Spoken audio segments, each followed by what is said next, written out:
Spectate Wesley and spectate Daniel. Please? There we go.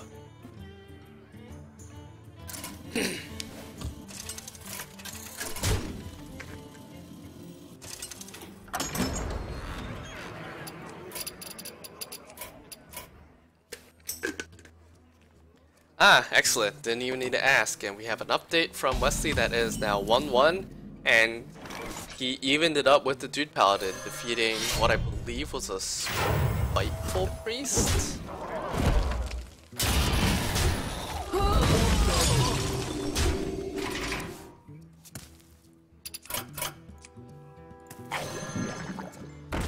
So this is a very interesting deck from Daniel that I don't even know how to pull up on screen, but it's Kazakus Mage.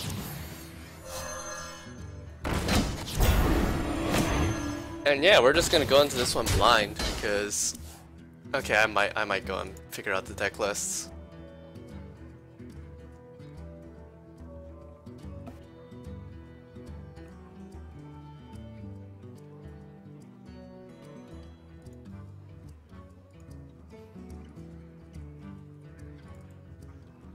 Deck lists decide that they're, I guess, not happy now that I restarted Hearthstone. Yeah, I really need to update my OBS. This is such a pain.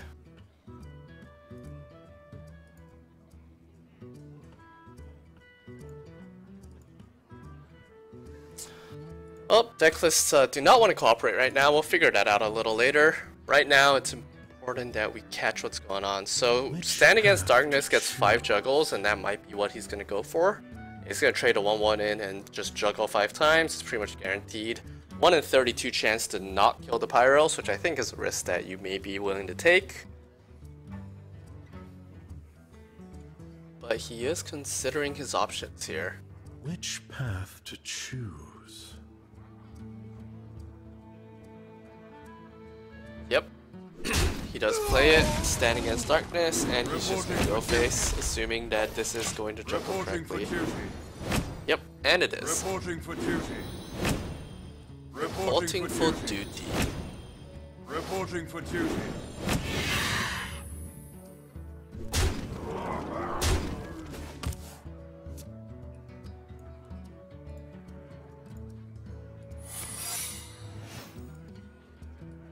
Alright, well, we have one deck list. Dude Paladin.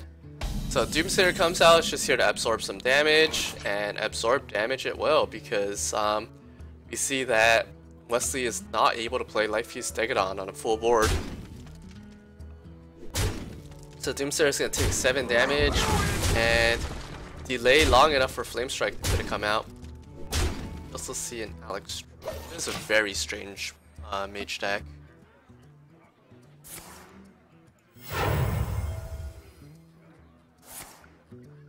Am I even Paladin?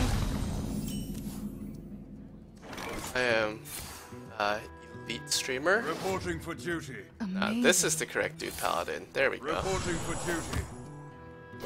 And a second Life Fuse, or a second Stand Against Darkness refills right after the Flame Strike. So this is a Kazakus deck. There is only one Flame Strike. I believe there is a Primordial Glyph. Let me look this up. Also, because it's a Kazakus deck, I'm gonna struggle loading the deck lists. But we will do our best here. Yeah, I'll try to bring up at least part of it.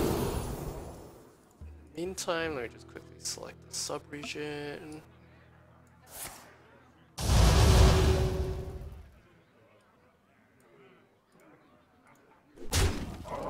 There we go. So this is the top half of the Kazakus deck. The bottom half is just a bunch of big minions. We're going to see an Ice Block get popped. And with Concentration as face damage, this is probably over. Life Fuse Stegodon plus 3 attack is totally brutal. And he's even going to Divine Favor as cherry on top to draw a bunch of cards. Looks like he may be able to take a second game. Kazakus Potion for 1 mana potion, gain 2 armor, and do I don't know. I'm not sure there is a thing that can help him win here. I don't think there's a 1 mana potion that does it. Gonna try anyways, perhaps freeze a minion. No, that's not gonna help against the inevitable consecration. That's just not gonna cut it. Twilight Flamecaller and this. As far as he knows, this does stop the lethal, but we do see the consecration, both consecrations even.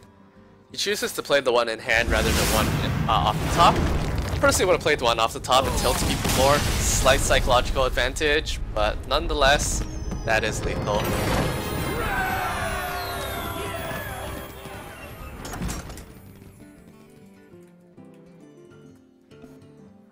And Logan brings up a good point from the previous series. If that Scavenging Hyena won that brawl, it would have suddenly gained a huge amount of attack.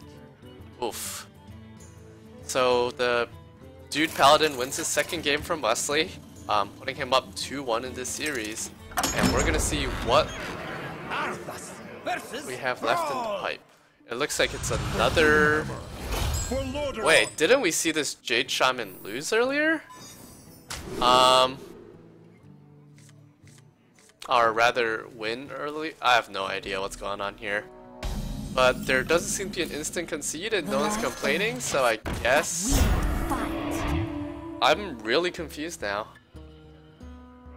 The Jade Shaman won the first game, unless he maybe switched decks between games, which technically isn't allowed, but I guess if there isn't an appeal, there isn't an appeal.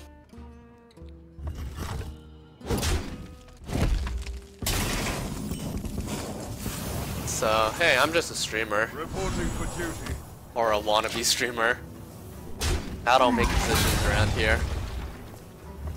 Jade Claws is gonna let him trade favorably early on, not a big deal either way. And turn 4 Call to Arms has the potential of being a total blowout here. We see that there is a Maelstrom portal in the hand of the Shaman player, but that may not be able to clear some of the bigger boards that this Dude Paladin can muster. And Snap Call to Arms. I think he is gonna understand that he needs to clear the Wrath of Air Totem. He does not get a lucky Juggles. He probably should have killed him first so that Juggle is guaranteed to go face if it existed. But yeah, slight optimizations. Instead we're gonna see a Jade Lightning chip away at the Steward of Darkshire. And we're most likely gonna see a Rallying Blade come out. Ooh, Kings is a good draw though. We may still see Rallying Blade hero power to set up for Tarot next turn and then Kings later to push for damage. That is what's going on. And he hero powers first. That's a bit of a misplay. One wasted Juggle into the Jade Golem. Missed 1 damage. We'll see if this comes to bite him in the rear. Volcano is a great draw. Clears this board. You probably have to do this here as the Shaman player.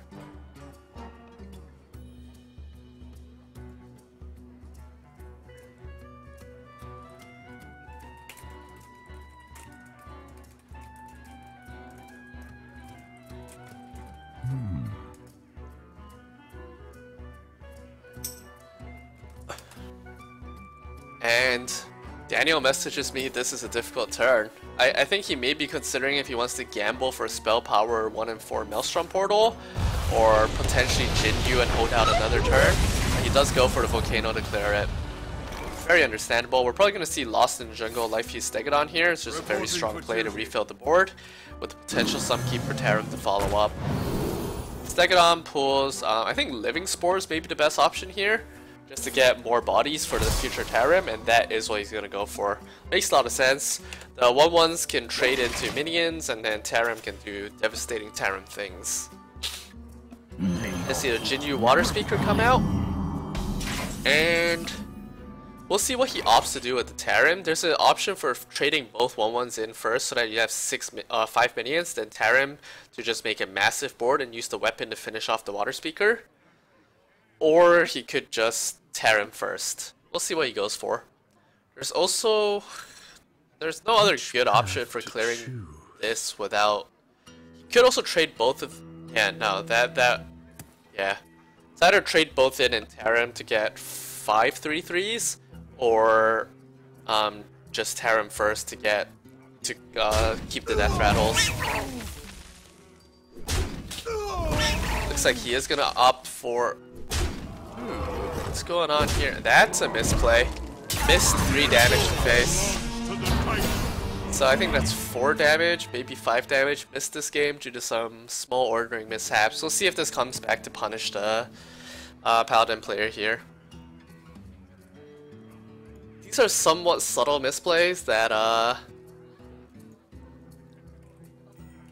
aren't easily spottable, but I have way too many hours put in modern Paladin decks, so something that I think about to try to eke out those last percentage points on ladder. And once again, the Shaman's in a very rough spot. He's facing down 18 damage on board, and we know that there's 7 more bursts from hand.